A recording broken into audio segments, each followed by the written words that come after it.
Hello everyone and welcome back to the Diploma in Lightroom course. Just going to do a really quick sound check as per usual, just to ensure that you can all hear me loud and clear.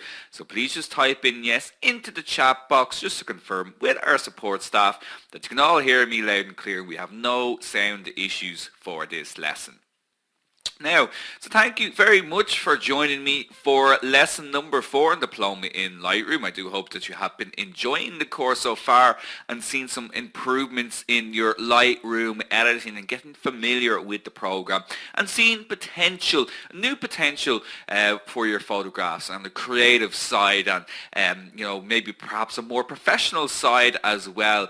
Kind of realizing your vision for your photography. We're going to take things further within this lesson. We're going to move on now into having a look at how we can get most from our color photographs, how we can bring our color photographs really to life, and then how we can create really dynamic black and white photographs through Lightroom as well. So you're here with myself, William Eames, as usual, your photography and Lightroom educator, and let's have a look at what we are going to cover in this lesson.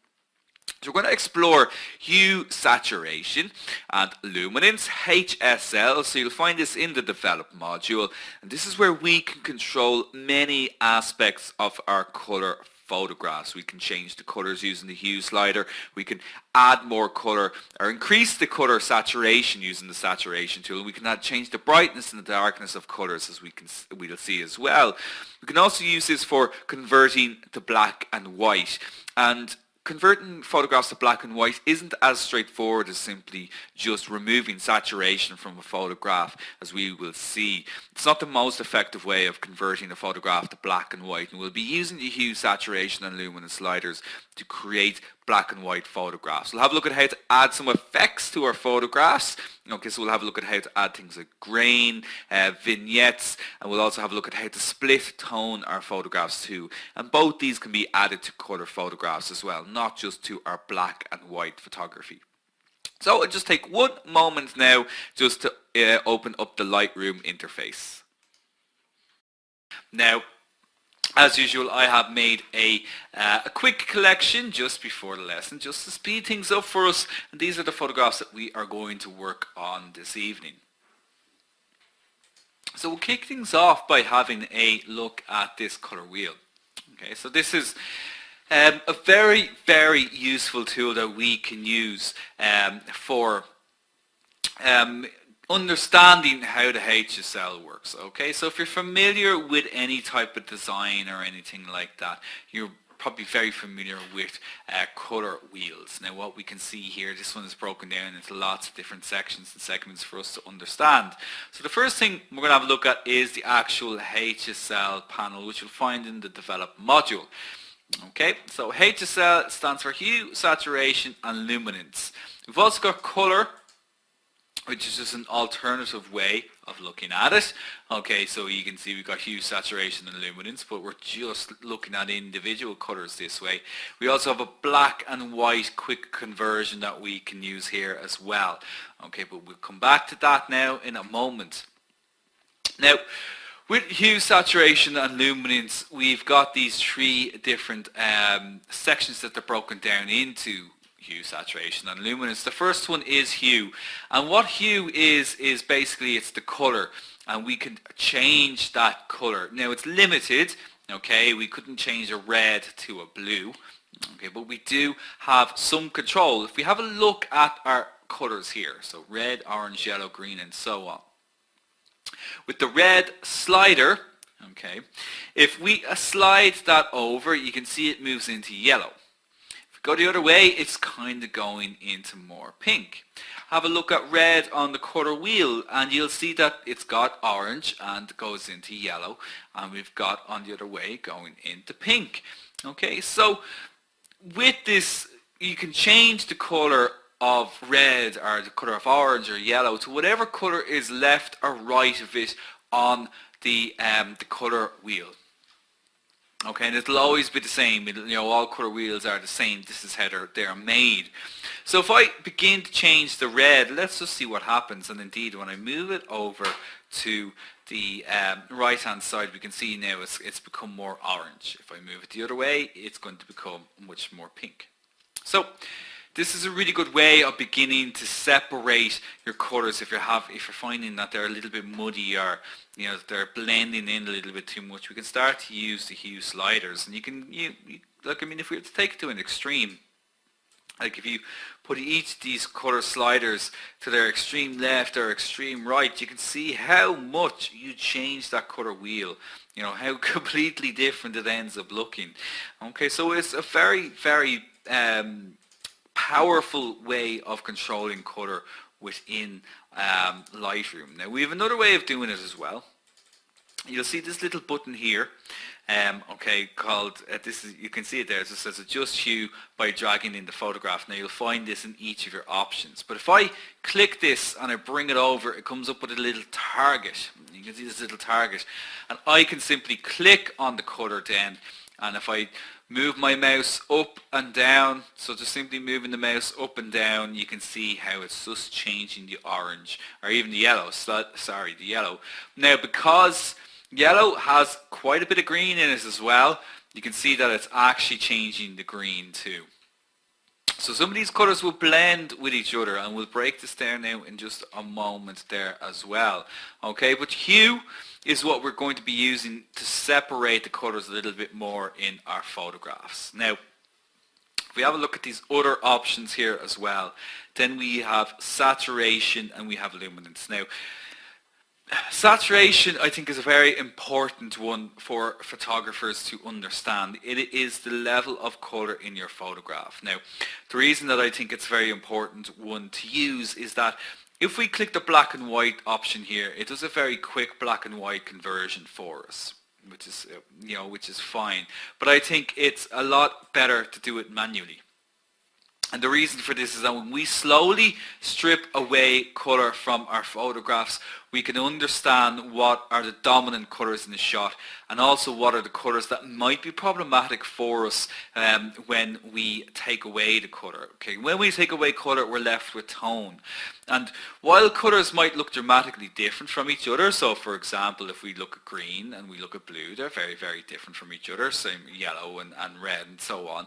But when we start to take away the color, we're left with a tone. We might find that these tones are actually very, very similar to each other, and can make photographs appear very flat when they're converted to black and white. So by taking away the color, by slowly stripping it away, it'll help us to understand the tones in the photograph a lot better. So when I take away red, you can see here that there's still like a bit of color here. It hasn't gone completely grey. There is still a very slight little bit of pink here, in this area. So, if I was to make a change then, say to the magentas, yep, there we go, and to the purples, they have a far bigger impact on this, and there's actually quite a lot of orange that we can see there in the where that red was. If I move the red, the orange, there you go, we can see it's gone. It's gone very grey now. So if you're looking at a photograph with a lot of red in it, you might find that manipulating the oranges actually has a massive impact on the red as well. If we slowly strip away the yellow, you can see there's still a touch there of green. So there's a little bit of crossover in those colours, and then finally we've got the aqua, and we have the blue. So when we have removed all of the colours from the colour wheel, now we're just left with tone, various shades of grey. And what we can see here is that they're quite similar to each other. Look at these tones over here. This is where our purples and our magentas and our blues were. These are incredibly similar. You can't tell the difference between them really at all. So, if you had a photograph that had a lot of these colours in it, blue, magentas, and purples, it would look very flat. It would look like a mass of grey. So we need to separate these tones from each other. This is called tonal separation, and this will add a lot of depth to your black and white photographs. So let's come to our final option then here, which is luminance. And luminance is the brightness of the colors. Okay, so this is also then the brightness of the tones. And when we've removed the color, we're only left with tones, so it just becomes the brightness of the tones. But if I was to say, just quickly bring back the red here, and I increase the luminance, I can increase the brightness or the darkness of the red. Okay, so you can increase the brightness or the darkness. So going over to the right hand side is brightening up the colours, going to the left is darkening down those colours. By taking away that colour, you're just brightening and darkening the tones, and you can see how much that affects, you know, the color wheel here. So if I increase the brightness of that and say I reduce the brightness of the orange, you can see there's we're getting a bit of contrast happening there. Similarly then with the yellows, I'm going to increase the brightness, and again I'm just going left to right on these just to give you an idea, but you can mix it up whatever way you want. And you can see here how we've completely manipulated those tones as well. But we are also adding a separation between them. So this is a really good way to begin to deal with problematic areas in black and white photographs. I mean, one of the most problematic ones would be, say, if you think about greens in our photographs, like green, our eyes can differentiate the colours of green. You might have heard that phrase before, 40 shades of green, very much associated with Ireland, okay? And our eyes can differentiate those colours massively. But when we remove the colours, we find that those green tones are actually incredibly similar to each other and very, very difficult to differentiate. Having the ability to separate them by using tools like this is a massive advantage to us. So let's put this into practice. So we'll come to this photograph here, and what I want to do with this particular shot is that this was photographed on an autumnal day, and it doesn't look very autumnal. Okay, so I mean, when I photographed this at the time, there was lots of reds, there was lots of kind of oranges and browns and yellows. There was loads of colour going on in the shot. Okay, now, but it looks quite green. There's a lot of green going on in the photo. We're not really getting those colours coming through in the picture. So what we'll do here first is our basic adjustments. So as usual, we'll start by clicking off the white balance, and we'll try to find somewhere in the photograph. Let's see if we can use this white point. That's a bit too warm. Okay, so we'll bring that down, and again, when in doubt, I usually go with the daylight balance, and that appears to be absolutely fine. It was shot during the daytime, you know, in and around midday, so I think this is perfectly fine in terms of the white balance. The first place to start when it comes to sorry, I've just adjusted the tint there as well. The first place to start when it comes to any kind of separation is your basic adjustments. Now, looking at this, the exposure is good overall. I just want to drag out the blacks a little bit, just bring a little bit of blacks there into it, just add a little bit of depth to it.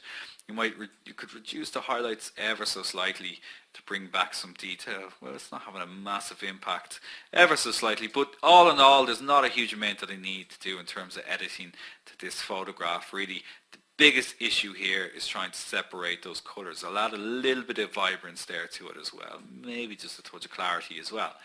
Okay, so that's had a bit of an impact in it. Now, we'll come to the HSL then. So we click this down, we'll just close that down there as well. And we'll start by having a look at the hue of the photograph. Okay, so looking at the reds here, if I begin to manipulate the red, it's really just going to have an impact on that barge. Now, I like the colour of the barge, so I'm going to leave that where it is. I'm going to leave that as a big red barge. It's a nice focal point to have in the photograph. Now, let's see if we start manipulating the oranges and what we can see there. Yeah, in the trees it's having an effect. Now, it is also having an effect on the barge as well, because as we saw with red, there's a lot of orange in the reds too, and unfortunately this is something that we can't really avoid. Okay, but looking at it, if I go to the right, you can see it losing all those colours in the leaves, but certainly going there to the left has brought out a massive difference there already. We can see a lot more colours coming there in those leaves. It looks a lot better already, so I'll definitely bring that down a little bit, maybe just bring it back up a tiny bit. Yellow, huge impact on the overall photograph, okay, massive impact in the overall photograph. So if we're going over to the right hand side, you can see things begin to look a little bit unnatural, a little bit toxic, so we want to bring it down a little bit. Now you can see by moving it down into the left hand area, you know, we're getting a nice kind of almost sepia tone to the whole photograph, but I don't want to lose those greens altogether, so I'll bring it back a bit. Now, then with green, okay, that's a nice effect. You know, you kind of get a golden look with it there. Okay, makes it look a little bit kind of old-timey, I suppose, you know, kind of vintage, I guess. But we want to bring some of those greens there. We want to have a nice palette of colours there, so we bring those yellows down ever so slightly, and we can see much more going on now in the photograph. Okay, there's a lot more variety. I really like what's going on here at the top of the photograph. A lot of yellows, a lot of greens, a lot of oranges, and deep kind of browns coming in out there now as well. Now we can change the blue and we can change the magenta, but they're really not going to have any impact in this overall photograph at all. We can see that just by looking at the photograph. Now, so coming to saturation, if I felt any of the colours were a little bit lacking, you can boost them up a little bit with the saturation here. We'll boost up our three main colours, which seem to be the yellow, the orange and the green. Okay, and then finally we can come to luminance then as well, and we can use this to really separate out the colours. Now I think they're, you know, it's looking good as is, but if you wanted to, you could brighten up the red of the boat, or you could darken it down. In fact, I think I will brighten it up a little bit. Now you can change those oranges and make them brighter. You can bring them down. You can see they begin to look a little bit muddy, you know, very unappealing there. So, you know, I think I'll leave those the way they were. Brightening up the yellows has a massive impact overall, and you can see bringing them down, it makes the photograph look very ugly indeed. Okay, so I think with the luminance sliders, I'd be much better off just leaving them as they are. Maybe just a tiny touch of brightness to the green. Okay, so let's have a quick before and after. And I mean, like that's that's, you know, I mean, you can see the impact there. We did very little changes in terms of the basic adjustments. Okay, so we corrected our white balance, added a tiny little bit of contrast to it, but really the majority of the work here has happened through those HSL sliders, and you can see here it's brought out that autumnal feeling that I wanted here in the photograph when I captured it at the time, and it's just given everything an overall much more of punch. So much happier with the quality of that photograph now. So we can use this then and apply it directly to our black and white photographs as well. Now, so we've seen a photograph similar to this before with the swan. This one was just taken a little bit earlier on in that day. Now what we can see here, it needs a little bit of work. You know, there's a lot going on here in terms of the colour, so I think it would make a good black and white photograph as well. So the first thing that we need to do then is our standard basic changes. This is a very contrasty photograph, so I think I'd bring up the highlights a bit. Actually, sorry. Bring up the shadows there a bit. There we go, to bring out some of that detail that was being lost there. That's a massive change already. Might bring those highlights down ever so slightly to bring some detail back there in the sky. Similarly then we can raise the blacks ever so slightly and push those whites out a little bit more. So the photograph is overall just a little bit brighter, and maybe add a touch of clarity there to it as well. Now the vibrance won't really matter too much to us at the moment. So that's it. I mean, it's a wonderful colour photograph as well, but we do want to work on it in black and white. Now, you could just do a quick conversion using the black and white option here, but as I said, that won't give you a full understanding of the problematic colours or the problematic tones that you might have in the photograph. So we're better off to strip them away ourselves. So we don't really need to worry about the hue sliders at the moment. We can dive straight in to those saturation sliders. So let's reduce down the red, and well, it's not really had a massive impact at all. It's taken some of the colour away here from that tree there, but really otherwise not going to be a massive one that's going to have a big impact when we start adjusting it in black and white. Take away the orange, and yes, has a big impact. Okay, so we can see just how much the photograph has that orange in it. So that is going to be one that when I start to manipulate the tones using the luminance slider will have an impact on the shot. Let's see, yellow. Yeah, yellow again. So a lot of this is all yellow. So I'm going to remove that. Yeah, it has a huge impact on the photo. Now you can see there's bits of green here, but really not a massive amount of green. But there's enough there happening in the yellows and the greens that we'll have to, as you can see, when I reduce them down to get all together, it just gets very busy here in the photograph. So separating those greens and yellows is going to be important. Our aqua should have a bit of an impact, not really much going on there at all.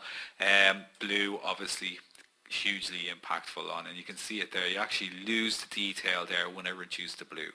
Magenta, very little of it, and similarly then with the purple as well. Sorry, the purple and magenta. So the primary colors here, yellow, orange, and blue.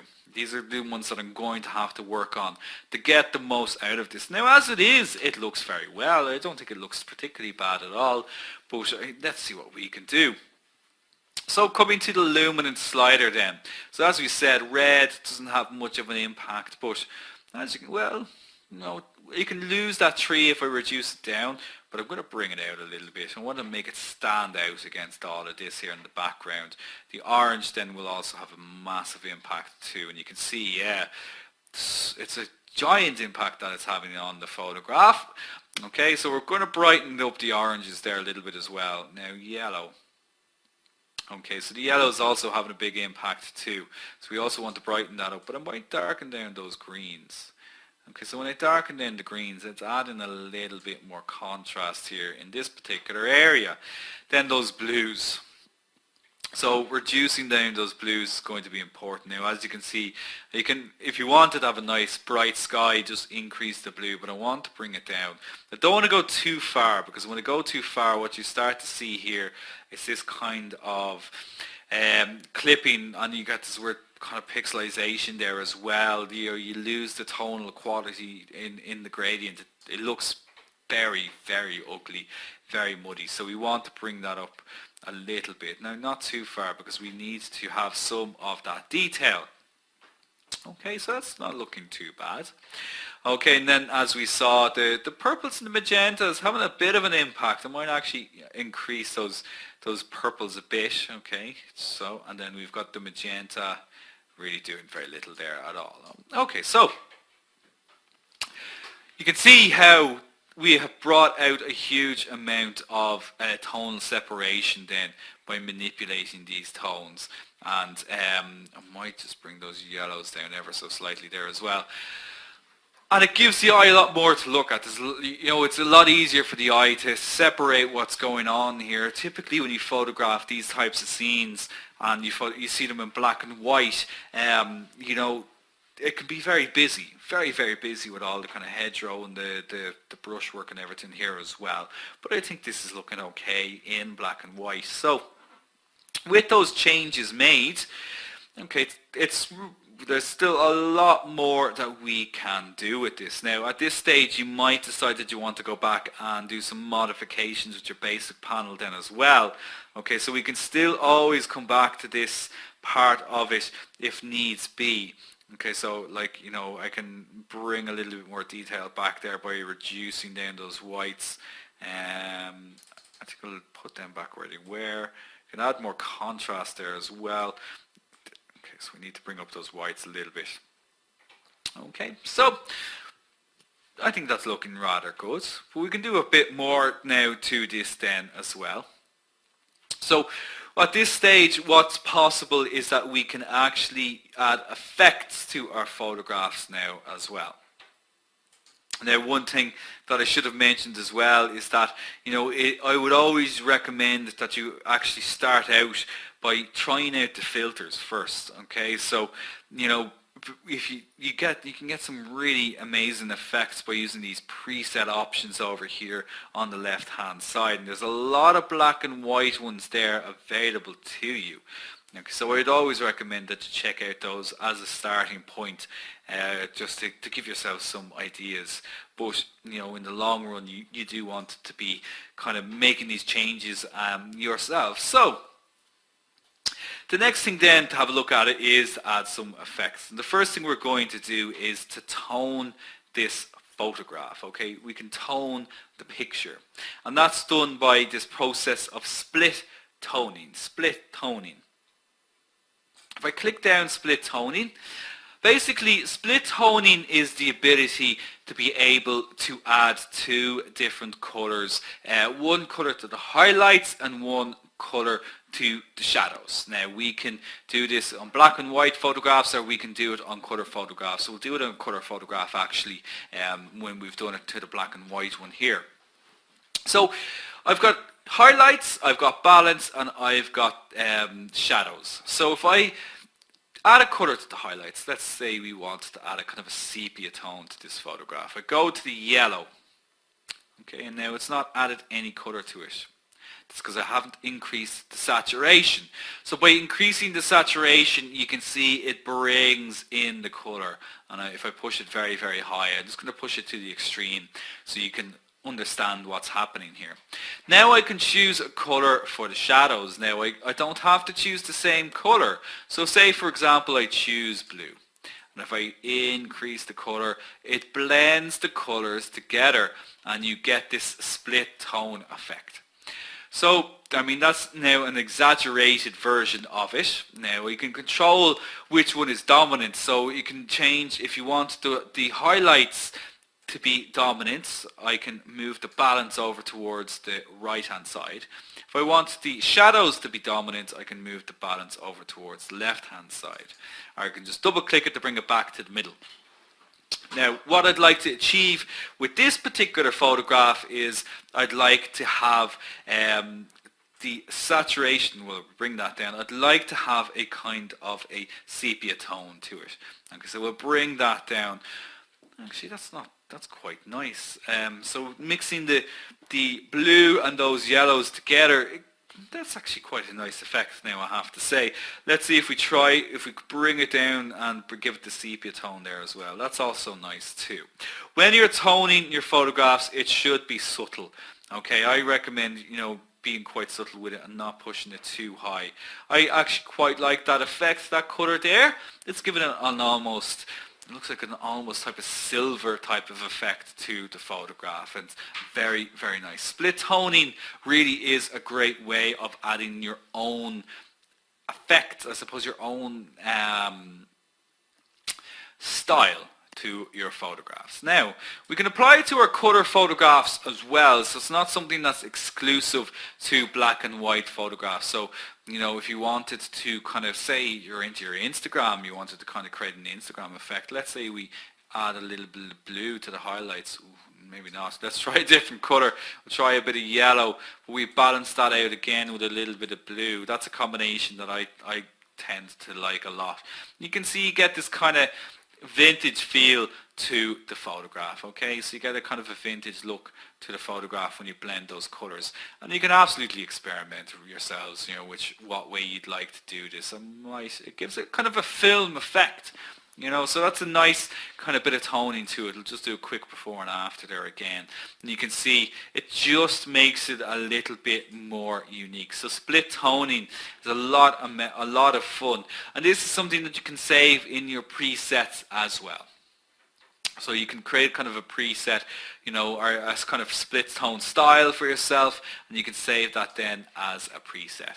So coming back then to our black and white photograph, then the last couple of things that we can do is we can add some grain to the photograph if we really want to replicate that type of film effect, and we can also add a vignette to it as well. Now there is something else here that I think would work well, and that is cropping the photograph. Okay, so if I come to, I'm just going to close down my split toning. If I come to the tools up here at the top, we have our crop overlay. So we can click on the crop overlay and it gives us a couple of options.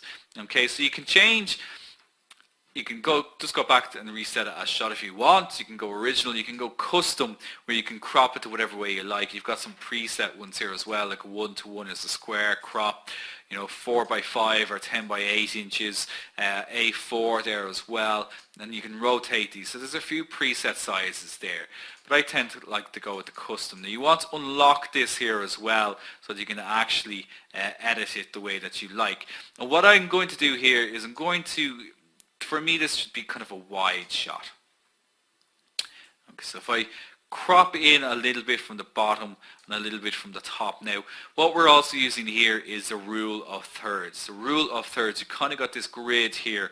You want elements in the photograph to fall somewhat near these intersections. Okay, so we've got the little swan here, and I'd like hit that to fall on or close to the intersection. It just kind of creates a more of a dynamic type of photograph. Okay, so just hit enter then to crop that, and I think that's looking a lot better. So with that crop done, and don't worry about the top of that tree there as well. I think it was actually a little bit distracting, so taking that off a little bit I think improves the photograph. I also think I might just bring that split toning down a little bit more, like it a little bit more subtle. Okay, now so we can now add a vignette, and we can also add some grain to it as well. So if I come down to my effects option here, we can add a post-crop vignette, Now, lenses will naturally have a vignette to them, and a vignette basically is the darkening of the edges of the frame. Now, a post-crop vignette is basically artificially adding a vignette to the photograph. So if I go to the left, you can see it adds a white vignette around the photograph. If I go to the right, it adds a darker vignette to the photograph. Okay, so white vignettes tend to be quite romantic looking. Darker vignettes tend to be a little bit more atmospheric. Now, one thing I will say about this is when you are doing vignetting to your photographs at all, try to exercise a little bit of subtlety. Okay, because quite often one of the things that I see when people start using these vignettes is that it's very, very easy to overdo them. Very, very easy to apply ones that are a bit too heavy. I'm going to apply a heavy one though, just to show you what you can do in terms of the other options here. So when you apply a heavy one, you can move the midpoint of it. That's how far out to the edges it goes. You can bring it in very, very close to the center. We then have roundness as well, so you can make a very circular type of vignette or more of a square type of vignette. And then we also have feathering as well, and if we should understand feathering at this stage. It's how hard or soft the edge of that vignette is there as well. Okay, so you can actually make a frame for your photographs there by reducing the feathering down. Now highlights then, if I needed to bring back some details being lost in the vignette, I can increase the highlights there just to bring them back too. But in this particular case, I don't want to do that. So what I'm going to do is I'm going to bring that midpoint out a little bit. I'm going to have a nice kind of, I suppose, a soft edge to it, maybe a hard edge. It's quite nice having that nice frame there. Bring that really out far to the edges. We've got a nice frame then around the photograph. Okay, so we'll just go quick before and after just to get a sense of where we are at with this particular photograph. So we came from this color photograph now into this completely transformed black and white version of this, okay, with lovely bit of toning applied to it there as well. But we're not finished just yet, so the final thing then that we can apply to this particular photograph then is a little bit of texture, a little bit of grain. Okay, so if we really want to replicate that film effect to our photographs, we'll add a little bit of grain to it then as well. Now, one thing that quite often confuses students is the difference between grain and noise. Now we're going to be having a look at noise reduction in the next lesson, but grain is an artifact from when we were shooting on film. If we were shooting on very high ISOs, that we'd actually see the light sensitive crystals of the film. Okay, so film was covered in emulsion. And emulsion was all these little light sensitive crystals that captured the light. Now when we were photographing in low light situations, we needed to use higher ISOs, and basically this meant that the light sensitive crystals were much larger to be able to capture that light. Okay, so we would see the grain in the shots, and it's a nice aesthetic look to a photograph. Noise is different. Noise is a digital artifact. It's not a physical one, an analog one. Okay, so I don't think noise does not look well in our shots at all. So let's introduce a little bit of grain to the photo. So we're going to get in a little bit closer. Try to find a bit of the photograph where you can see a bit of texture there. And when we start to introduce the grain, you should be able to see a little bit of texture coming there into the shot. Yeah, and you can see it there quite clearly. And that's quite a nice effect there as is. Okay, now we can change the size of the grain. When we change the size of the grain, the photograph becomes a lot softer. And you can see here it almost gets this type of pinhole effect, or you know, if you were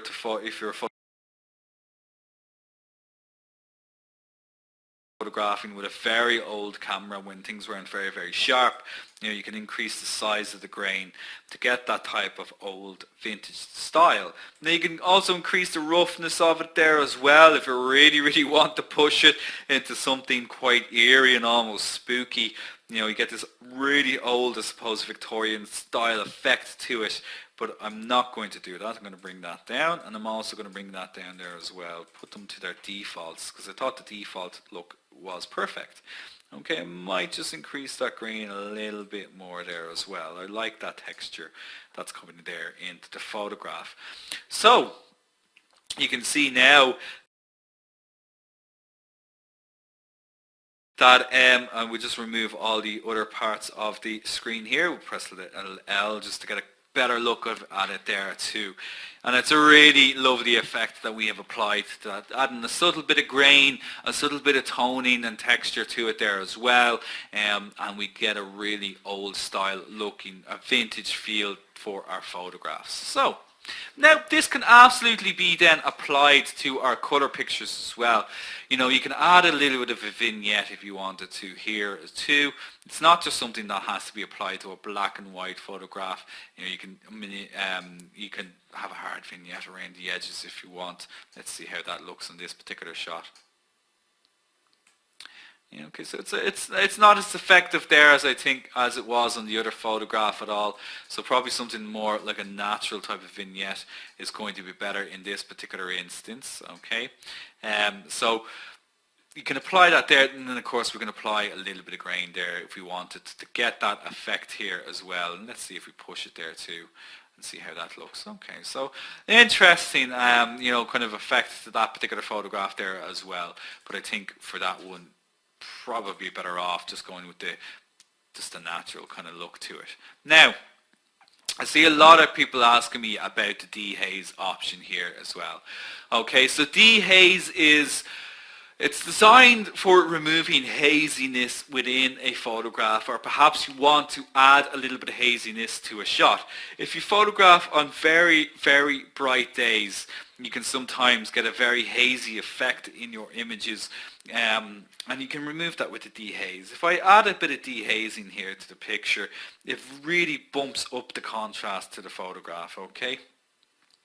If I go the other way, you get this kind of foggy effect to the shot. You're actually adding a little bit of haziness to the photograph, and you know, it can be used in a way to kind of, I suppose, add more of a dream-like effect or quality to the photograph. But I have to say, I haven't found a huge amount to use for it myself within Lightroom. I find it to be a very heavy tool, and I also feel that you can achieve the same effects or the same results with it by using the contrast options as well. Okay, so you can simply use those contrast options to you know, to remove that kind of hazy effect to the scene. Okay, so that's, I think, everything that we really needed to be able to do to this photograph now in this particular lesson. So you know, I'm sure you're really seeing the potential now in terms of what you could be doing with your own photographs now here as well. Every lesson we are adding a little bit more to what we can do to our shots. And if you're, as I said, if you're happy with all of this, you can save it as a preset. You know, so I can call this one, let's say if I call it black white underscore vignette, so I know what I used here. And you can see here then, I can choose whichever options that I want to add to this. You can also add your graduated and radial filters. If you've applied those to the photograph, it is possible to do that. So if I create that, Okay, now I have this black and white vignette, and I could come to this next photograph here and I could apply that to it. So let's see what happens and the type of effect that I get. Okay, so it doesn't work as well on that particular photograph, but it's there ready for me to use whenever I wanted to. I'm actually going to save this effect here as well. I think it's a very nice effect too. So again, if I go to presets, and I'm going to call this one split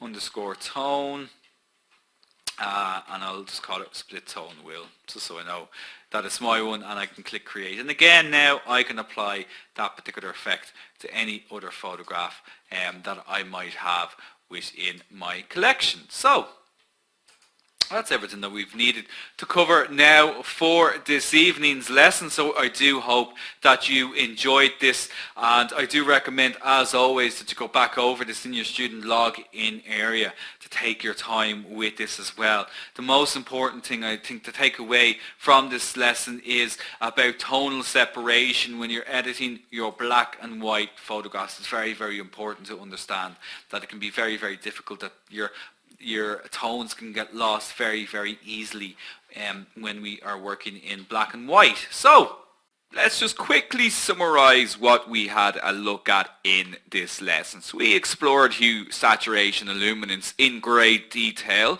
We had a look at how to convert our photographs to black and white. And I do hope that you try this out. I think this is something that students don't do enough of nowadays. It's almost like, because we learn now using digital cameras, we learn taking color photographs. We kind of go back to black and white then, rather than in the past when I was learning photography. Certainly we started on black and white and then we learned color. So it's almost kind of, you're having to go backwards when you start looking, at black and white again. And determining what makes a good black and white photograph can take a little bit of time to master too. Now, it's something we do cover in great detail on our later modules on the photography course, the advanced photography course. We have a look extensively at what makes a good black and white photograph. So if you're really interested in that part of it, it's definitely worth checking out, maybe moving on after this course onto the more advanced photography modules. We had a look at how to add effects, things like grain, things like vignettes. We also had a look at split toning as well. Split toning is a great one for kind of developing a unique look to your own photographs. So, as usual, do attend all the lessons live to ask questions in real time to benefit the most. Chat with your peers, chat with the Shawbot as well, and you can also contact myself at support.lightroom@shawacademy.com. Now our next lesson is lesson number 5. This is a very good lesson in terms of a technical viewpoint for photographers, because we're going to have a look at powerful lens corrections. Powerful lens corrections, this is all about digging into different lens profiles, how we can correct issues that we have in our lenses. We'll have a look at straightening lines and perspective. This is great for, if you're into architectural photography, landscape photography as well. We'll also have a look at how to sharpen our photographs. I know this is a big area for many photographers, wondering how can I get my photographs pin sharp. And for all you low light photographers as well, we'll have a look at how to reduce noise in our photographs too. How we can reduce that kind of ugly, undesirable texture that we get when we're photographing using higher ISOs or for doing exposures at night. So do attend that one live as well. Now, just before we get on to our FAQ, I just want to quickly talk about our EQF level 5, because we've got a lot of questions about this throughout the course so far. Now, the EQF level 5, it is a professional diploma. Now, to obtain it, you will need to complete the other weeks on the photography course. This is 25% of your overall grade. So if you are considering, getting your professional diploma in photography, this Lightroom course is 1/4 of that. But just to give you an idea, we spend thousands of pounds, thousands of euros, thousands of dollars all over the world, to educate ourselves. And here at Shaw Academy, our main objective is to try to bring down the cost of education, give you that same quality education in a really flexible and affordable manner. And just to give you an idea of the global equivalent in terms of the cost of this EQF degree, all over the world. Like for example, you can see in the USA, $4,000 to get this. $4,000, and also a huge amount more time to obtain it as well. The UK, £2,150, very, very expensive. Now I haven't got all the prices here. If anybody in Canada or the UAE, you might check out the price and email it in to me. These are the prices that I was able to gather before the lesson. But you can see here, in general, very, very expensive all over the world. Here at Shaw Academy, you can obtain your EQF Level 5 Professional Diploma for under €150, which is absolutely incredible. So I'm going to have much more information about this towards the end of the course, so do keep an eye out for that. We still have a fair amount of a way to go on this particular module. We still have 4 lessons left. Now, so let's move on then to our FAQ, and this is one that's been coming in quite frequently in the emails. How can we remove photographs in Lightroom? Is it possible to delete photographs in Lightroom? Absolutely it is. I find the easiest way to remove photographs in Lightroom is to use a shortcut. If we press the letter X on a photograph that we don't want, this flags it as a rejected photograph. Now this does not mean it deletes the picture. Okay, it doesn't remove the photograph from Lightroom. We've simply flagged it as one that we don't like. So typically what I would do is when I've imported all my photographs into Lightroom, I'll flag all the ones I don't like. I'll reject them by pressing the X key on the keyboard. And when I've selected them all, if I go up to the photo option in the top menu, there's an option there called remove rejected photographs, or delete rejected photographs. And I could choose to remove them from Lightroom, or I can choose to remove them from my computer altogether. This is something that we'll get a chance to look at. We'll have a look at that in lesson 6, where we're kind of doing a little bit more organization on our photographs, when we're working on multiple photographs at once. But that's the most effective way that I find to do that, is that when I've imported them, simply press the letter X to flag the ones I don't want, and you can delete them then using the photo option in the top menu. Can you save a virtual copy? Yes, it is absolutely possible to save a virtual copy. A virtual copy is essentially a clone of the preview that you've imported into Lightroom. It is possible to save a virtual copy. To export a virtual copy is really what I should be saying. And we'll have got how to do that also in lesson 6, how to export a photograph, not specifically a virtual copy, but you can apply the same thing to a virtual copy. Incidentally, you can also delete virtual copies the same way I just mentioned about deleting photographs that you don't want. It's also possible just to simply right click on any photograph, and delete them that way as well, or to remove virtual copies that way too. Can we make a black and white photograph with only one color selected in the photograph, or perhaps one area of the photograph selected where we've highlighted color? No, it's not so easy to do it within Lightroom. You can use the tools that we had a look at in this lesson to do so. You can also combine this with the adjustment brush as well. It's not that effective though. Really to do this kind of color selection, this is something that would be easier to do within Photoshop, because you can actually just highlight a particular object or a particular part of the picture with the selection tools within Photoshop and maintain the color of that part of the picture and turn the rest of it into black and white. As you can see with Lightroom, it isn't so easy, as if we change one of the colors, we can be removing some of that color from other parts of the picture. So it's not a very effective thing to do within Lightroom. Just another thing on that as well, when you make a black and white photograph, when you make a photograph black and white with one area of color, it isn't really a black and white picture.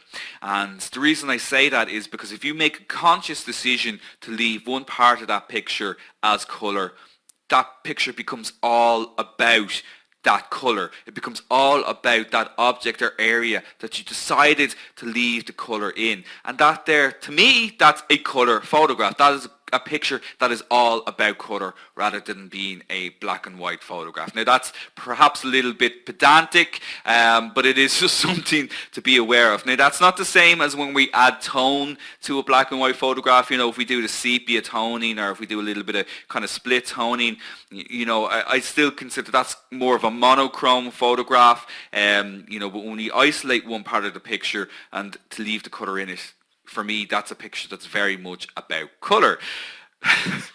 Now, why would we use star ratings and flags? Well, these are just an effective way of building up a workflow for yourselves. Now, the whole idea of this course, as an overall course, is that we're slowly building up a workflow from beginning to end, and this should come all together, you know, by the end of the course. But star ratings, you know, I've mentioned before, they're kind of a way of like if you're rating, say, your favorite movies, you know, so you've maybe got a movie that is, you know, 1 star, 2 stars, maybe you've got a movie you're on the fence about, it's 3 stars, or maybe you've got a 5-star movie that you enjoy. You should be thinking about your photographs in the same way.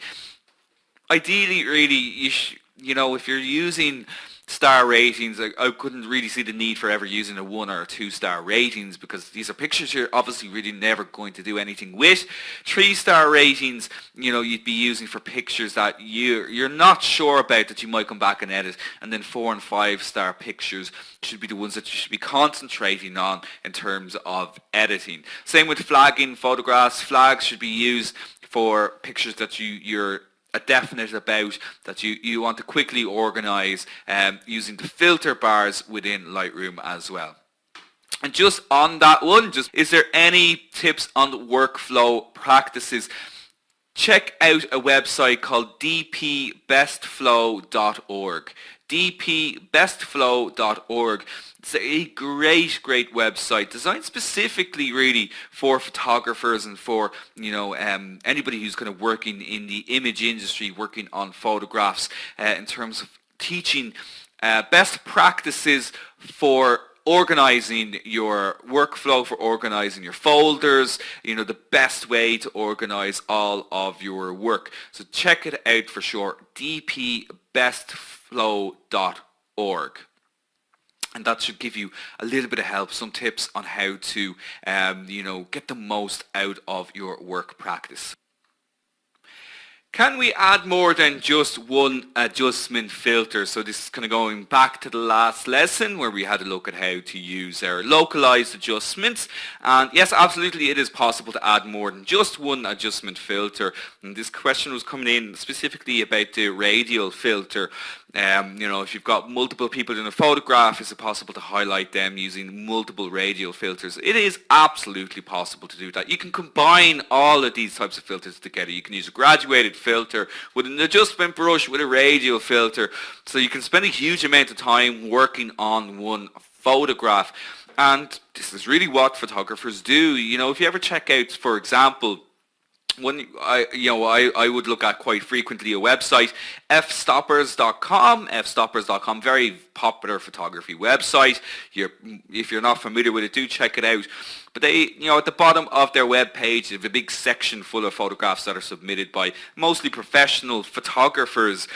And you know, you can see, looking at the photographs, the amount of work that goes into them, and they would, you know, use a lot of different, you know, lighting techniques, you know, all the kind of highest end equipment and everything as well to get the you know, the best possible photograph at the time. But you can also see the amount of editing that goes in the photograph too, you know, the kind of softening the skin and that. And this is all done through the use of multiple filters. Now, it's also, perhaps a lot of it is done within Photoshop as well. But yeah, it is absolutely possible to add more than one filter.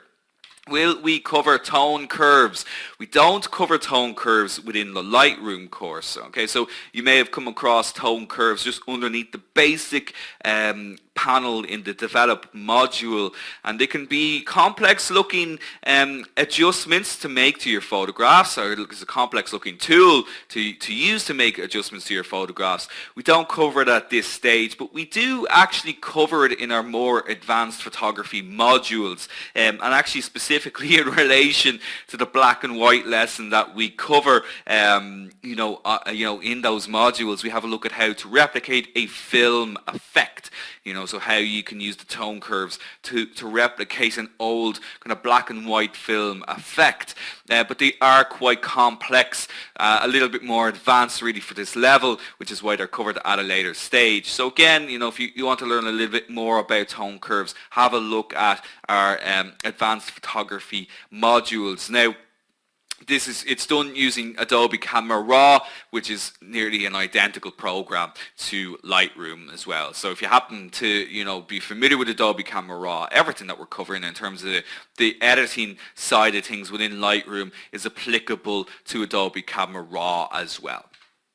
Some of you may have seen the button on the develop module as well at the bottom of just underneath the photograph, which is what is soft proofing. You'll see the soft proofing button. Soft proofing, we won't cover it on this course again, but just to quickly summarize it, it basically is a preview for printing. So if you're printing from Lightroom, you can select the soft proofing option, and it'll give you a few different options then in terms of the kind of color spaces you can print from. We'll speak about color spaces at a later stage, but basically, if you are printing from Lightroom, you can get a preview of how your picture might look printed. You'll see the colors change as you select the different options in soft proofing for the different kind of papers and the different color spaces that you might be using to print. And it's just basically a quick preview for that. What are snapshots? Again, you may have seen these in the develop module too. Snapshots are actually very useful. So if you're working away on a photograph and you don't want to make a virtual copy, or you kind of just want to bookmark the changes you've made to a picture, you can create a snapshot. A snapshot's very, very easy to create. You just simply select it, it'll create a snapshot, and by default it'll give you a time and date that the snapshot was created. You could continue to work away on the photograph then, making changes to it, and if you made a load of changes to the photograph and you didn't like them, a snapshot is a great way just to quickly go back to the point that you were happy at when you created that snapshot. So it's essentially a way of bookmarking your work. You could continue to work away on the picture, and if you didn't like the changes that you made, you could just click on your snapshot and revert back to the point where the picture was at when you created that snapshot initially. I'm going to finish it up there now for this lesson. We've covered quite a lot again. We'll do plenty more in future lessons. Got plenty more FAQs and that to be going through as well. So I'll see you all back then here for lesson 5. So lesson 5 will be having a look at lens corrections, a really important lesson to fix issues within your photographs such as noise, to sharpen your images, and to fix perspective and curvature that you might be getting within your lenses. So